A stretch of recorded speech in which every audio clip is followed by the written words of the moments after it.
So my name's Susan Desjardins, and I'm the Vice Chair of the Board of Dying with Dignity Canada. I was the Ottawa Chapter Chair for 6 years, and 2 years ago I moved to Victoria, and now I'm a volunteer with the Victoria Chapter. I think, like many people, I have a personal story that led me in this direction. I was very fortunate to not be working when my mother was diagnosed with terminal cancer. And it was a big shock, like a very sudden diagnosis, and her prognosis was very short. She was in a lot of pain through the last few weeks of her life, and there was very little that could be done for her. And she was getting good care, good palliative care. She was ravaged by the disease, and just, the drugs just wouldn't do it. Woke up one morning and said to me, "I just wish I didn't wake up." Her death, I think I look at it now retrospectively and understand how much it affected me to watch someone I cared for so much have to suffer, particularly in circumstances where her death was very reasonably foreseeable. I had an experience with accompanying a family member on her journey in assisted dying, and it actually started not too long after I started volunteering with Dying with Dignity Canada, because my great aunt, who was in her 90s, was very interested in the volunteer work I was doing, and was regularly asking me questions about it. And over time, her health deteriorated quite significantly, became quite ill. She developed pneumonia and was hospitalized. And this was a very sudden decline because she had been quite healthy for a while.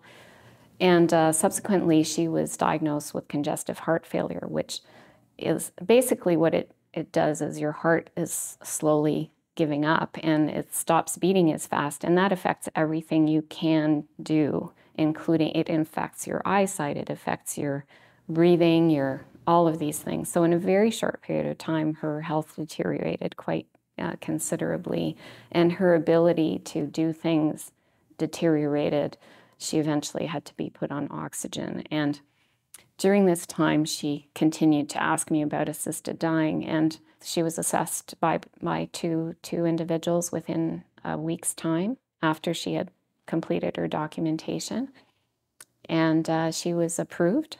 So one of the things that has come out, I think, in the last few years is the therapeutic value of individuals being advised that they are eligible for an assisted death. And I certainly saw that with my aunt, who became a different person, just in terms of knowing that this option was available to her and that it was going to happen, and she had her scheduled date and time.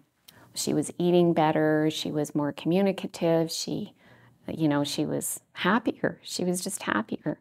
She wanted this so much. She had cared for her husband through ALS. She had cared for her mother through cancer. And she had been telling me for years, "I am not going to die like that. I'm not going to die like that." So to accompany her, to know that I was supporting her in her last wishes was, to me, such a gift.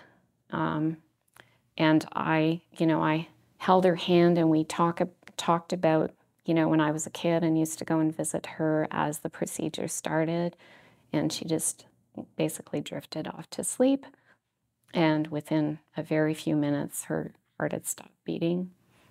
And, I realized that that experience compared to my experience of a person suffering from cancer, dying in pain, it was completely different. You experience the loss, that you won't see this person anymore, you won't have those conversations with them anymore, but the death is so peaceful.